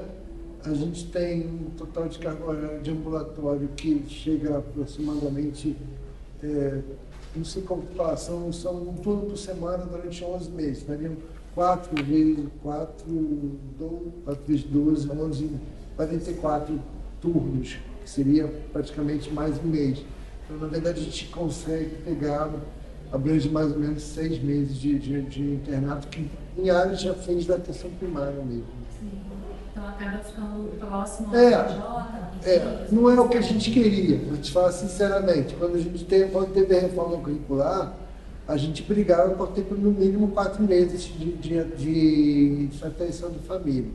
Mas o problema é que você tem uma briga por poder muito forte dentro da universidade, porque cada um que acha que está com um estágiozinho no internato favorece ele fortalecer a especialidade dele. Entendeu? Então, o aluno passar, em vez de 4 semanas no oftalmo, vai aumentar a procura por oftalmologia. Os raciocínios especialistas são esses. Entendeu? Eles não estão pensando na formação. Até porque o aluno chega lá, vai fazer internato de oftalmologia, ele não faz uma oftalmologia para a formação do generalista. Ele faz uma oftalmologia para a formação do oftalmologista. Então, e a ideia dos caras é vender exatamente a especialidade deles. Então, aí você tem aí um coliseu de briga, né, cacete, que todo mundo puxando a corda para o lado. A gente conseguiu passar de 4 semanas para 12, incluindo 4 semanas de saúde mental e manter o ambulatório de ensino integral. É disputa, né? Briga depois no escuro. Sim. E aí a pergunta é diferente da particular, né? Que na particular alguém diz assim, não vai fazer isso. Ele faz, cumpra-se. Não é não. Eu queria saber de vocês, assim, o que vocês acham dessa carga horária tão diferente, né? Uma vez que a gente tem uma diretriz que regula, né, que seja 30% de atividade, né, de APS barra urgência, né, mas ainda assim tem uma diferença muito grande. E sobre a avaliação, né, o que eu tenho pensado, assim, a Unirio tem muitas fragilidades, né, como a gente estava falando um pouquinho antes aqui, né, mas eu acho que uma delas é a supervisão, sem dúvida, que a supervisão ainda é muito distante, né, poucos professores para fazer uma supervisão e aí não tem uma preceptoria de fato em loco, né. Mas eu tenho que pensar também sobre as formas de avaliação, assim. Eu vi que o professor César falou assim, autoavaliação, checklist de atividades, projeto de intervenção. Eu só queria entender um pouquinho melhor. E a Júlia também falou de avaliação como uma prova de conhecimento, habilidade, atitudes. Sim, posso explicar. E aí, quem sabe a gente vai pegando também ideias, né? Em relação a essas avaliações. A gente faz 2 avaliações ao longo das 12 semanas, e isso compõe a nota de conhecimento. E aí a nota de habilidade é aferida pelos preceptores diante de critérios. A gente tem 5 dimensões de habilidades, então habilidade de trabalho em equipe, habilidade de comunicação clínica, habilidade de raciocínio clínico. Eu não vou lembrar de todos agora, mas a gente tem as dimensões e os preceptores em loco tem que avaliar eles no meio do rodízio e no final. E atitudinal. A habilidade atitudinal ela é igual a todos os fichários de avaliação do internato. É uma só no internato inteiro, então eles sabem quais são as atitudes que são exigidas no internato em comum com todas as outros rodízios, né? E também é aferido pelos preceptores locais. Então, depois a gente soma as 3 e se divide. O que vem acontecendo desde que a gente implantou prova é que a nota deles caiu. Porque os preceptores são muito fofos, né? Eles dão muita nota boa. Eles dão muita nota boa para os meninos. Só quando, assim, o menino pede pra, né? Sabe que pede pra ser ruim mesmo?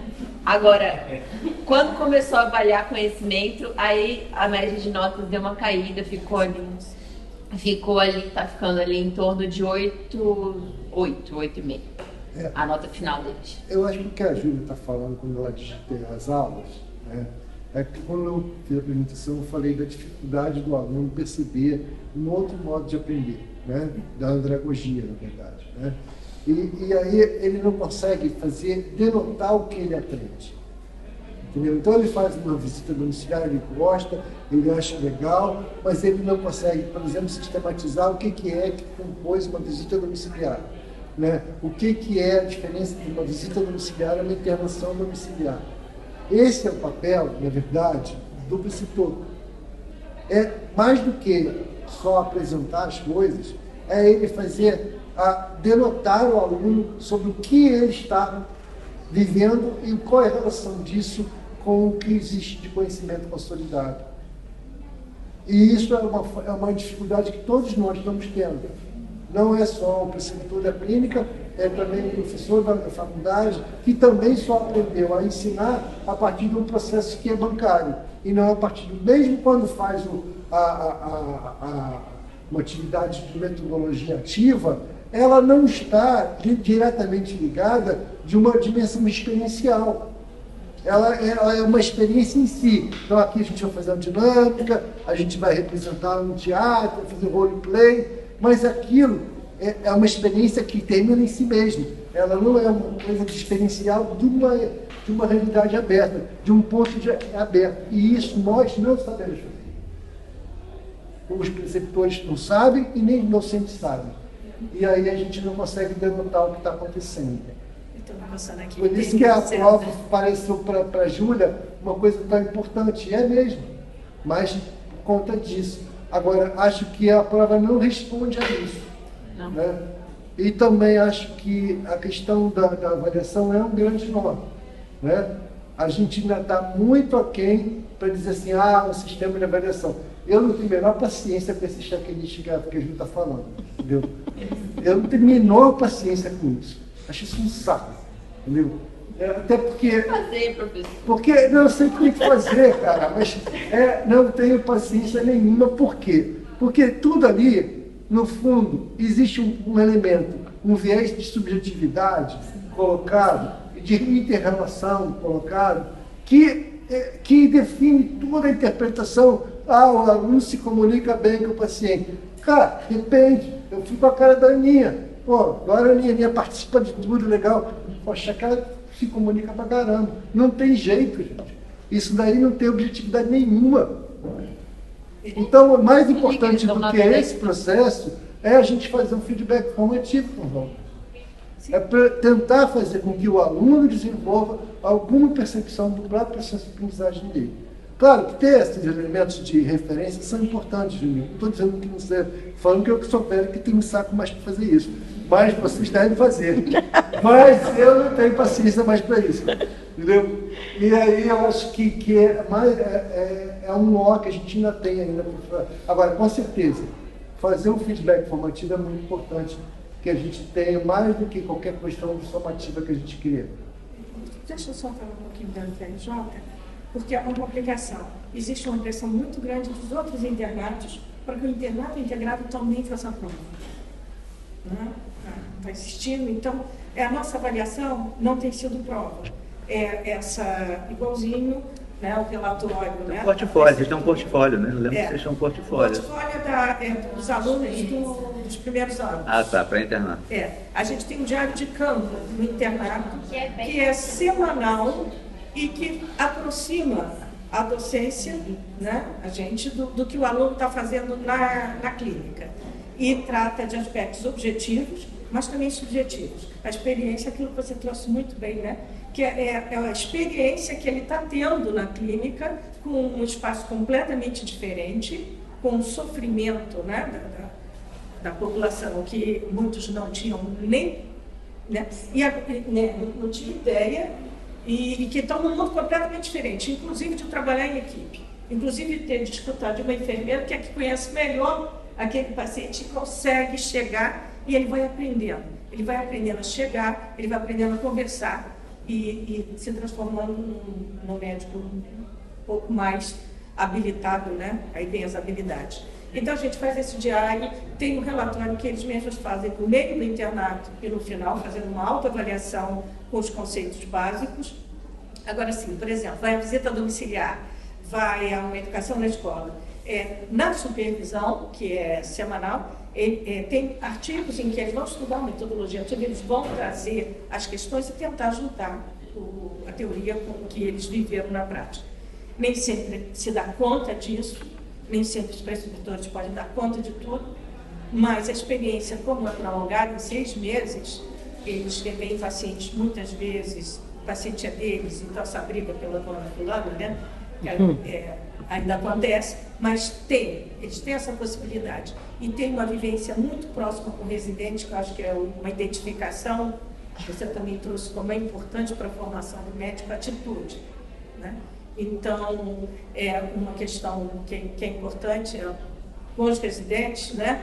O médico de família é imprescindível para a formação, porque ele tem um posto diferente. Mas eu ia falar, era então das provas, né? Da avaliação de arte de campo, e todos eles têm peso, mas existe uma nota que é do médico também, que é do docente, que veio acompanhando durante 6 meses esses alunos e também dá conta um pouco da dedicação, né, da transformação. Muitos se transformam nesses 6 meses, muitos mudam completamente a sua maneira de ver. E outra coisa, o trabalho temático, que acho que funciona como sua prova, né? Trabalho temático, onde eles escolhem um tema. Lô, posso concluir uma coisa? Não, eu queria só dar alguns retornos para a Ana, que falou da história da heterogeneidade, que acho que existe um aspecto regulatório aí também em relação ao cumprimento das diretrizes, podemos dizer, né? As universidades públicas sofrem uma pressão regulatória do MEC diferente do que as privadas, né? A UERJ, por exemplo, não está sob crivo do MEC, está sob crivo do Conselho Estadual de Educação. Os marcos regulatórios que pressionam e fiscalizam são diferentes, né? As públicas costumam ter, podemos dizer, mais autonomia universitária para fazer suas composições. É claro que a nota do curso é uma coisa que pesa, inclusive de expressão interna para que a nota seja uma boa nota, mas certamente as privadas sofrem bastante pressão em relação a esse cumprimento das cargas horárias adequadas, ou desenhos, por exemplo, mais que o César falou que a UERJ acaba que no final não é o desejável que ele queria, de ser X semanas na estratégia da família, mas tem uma composição de experiências que na hora de apresentar para um visitador que está lá com aspecto regulatório, contempla lá o total de carga horária específica. Eu queria entrar num outro assunto que é a questão dessa diferença privada-pública em relação a uma desigualdade, podemos dizer, que o dinheiro da privada impõe. Eu acho que as públicas têm outros recursos importantes que podem balizar isso aí. Eu acho que, primeiro, o reconhecimento e a certificação do cara como um preceptor. Isso por si só já tem um peso, é currículo para ele. Outras coisas, as bibliotecas virtuais, as bases de conhecimento ao qual o aluno e professores têm acesso à universidade. O preceptor não pode acessar essas bases, não pode ter acesso ao PubMed, ao Dynamed, EBSCOhost, etc. Pode, né? Quais são as contribuições também de ofertas de curso de especialização, de vagas em mestrado, doutorado, que a universidade pública pode oferecer para esse preceptor que está com o seu aluno lá, né? Eu acho que existe sempre... São públicas, eu não posso... Eu bem que queria selecionar, mas não posso. Não, mas às vezes você pode no edital fazer uma pontuação diferente para o cara que dá. Não posso fazer esse daí. Porque eu acho que existem várias contrapartidas possíveis, assim. Acho que...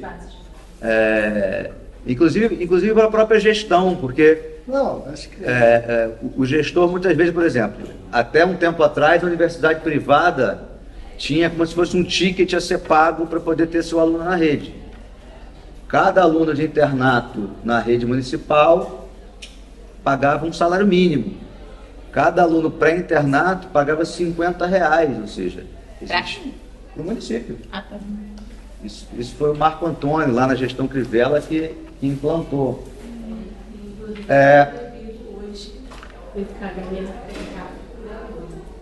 Pois é, exatamente, isso está derrubado já. A gente derrubou, mas a gente fica, por exemplo, o que a gente pode então transformar isso em que outras formas de contrapartida, né? As universidades têm outras contrapartidas para dar, no campo da pesquisa, no campo da educação permanente continuada, no campo da certificação, etc. Existem várias. No nosso caso, a gente trabalha com preceptores, tem a formação de preceptoria durante o longo do trabalho. Mas ela não é direcionada para o internato, a questão também é essa. Falta acrescentar esse elemento. E os cenários também, vocês olharam os mapas, vocês viram como há uma tendência de ir para a Zona Oeste, para a Zona Norte, mas eu acho que condicionar os cenários de internato à presença do docente restringe as possibilidades e gera maior competição por espaço. É claro que a presença do docente contribui em vários aspectos, tem matriciamento, tem outras coisas que podem acontecer, mas não condicionar a. Se você confia que esse preceptor que está lá da residência é um bom médico de família, que vai trabalhar bem com esse aluno, não necessariamente o docente precisa estar lá, né? Porque senão o aluno fica com um cenário restrito à possibilidade de ida para o território do docente. Acho que isso é uma coisa que tem que ser problematizada. Problematizo isso bastante com o Kátia. Gente, infelizmente a gente vai precisar terminar essa aula, porque eles já estão me... Te pressionando. Você quer terminar, Júlia, por favor, você dizer? Não, eu sei dizer assim, colocar o aluno, seja no pré-internato, seja no internato, na atenção primária, às vezes é até sublime de mágico. O bichinho, né, toma aquele susto, aprende um monte de coisa, é claro que é maravilhoso. A gente tem que fazer a nossa lição de casa, de mostrar o quanto isso é bom, né, tem que mostrar, e melhorar o que a gente faz de experiência de forma mais homogênea. Por isso eu estou falando da posição de coordenadora de internato e também da sociedade, então a gente tem que fazer essa lição de casa, para não perder isso. Eu só queria complementar, assim, quando a gente fala das dificuldades culturais, a gente realmente hoje consegue fazer o que a gente faz, tanto a UFRJ quanto a gente, quanto a UNI, porque a gente tem uma rede estruturada, né? A gente passou muito tempo sem ter, eu levava meus alunos para Niterói, levava eles para Jânio de Moraes, o início nosso então, essa é uma realidade muito privilegiada no município do Rio, né? E que eu acho que eu espero que continue contando para que a gente aprimore. Acho que a ideia de que também, acho que às vezes a gente tem que sempre dar a ideia de que tem problemas, né? Se a gente não problematizar, a gente não sai do lugar. Então, acho que a gente que tem uma rede que está bem estruturada, mas que ela também precisa melhorar. Ela precisa tanto na parte da pensão quanto na parte do ensino. E isso a gente tem que trabalhar junto. Para isso a gente é parceiro nesses últimos 10 anos. né, para dizer, com uns 4 anos interromper no meio. Os 12 anos, mas isso é fundamental. Namora que. Vamos. Eu só quero uma foto com vocês. Claro. Obrigada, gente. Gente, obrigada.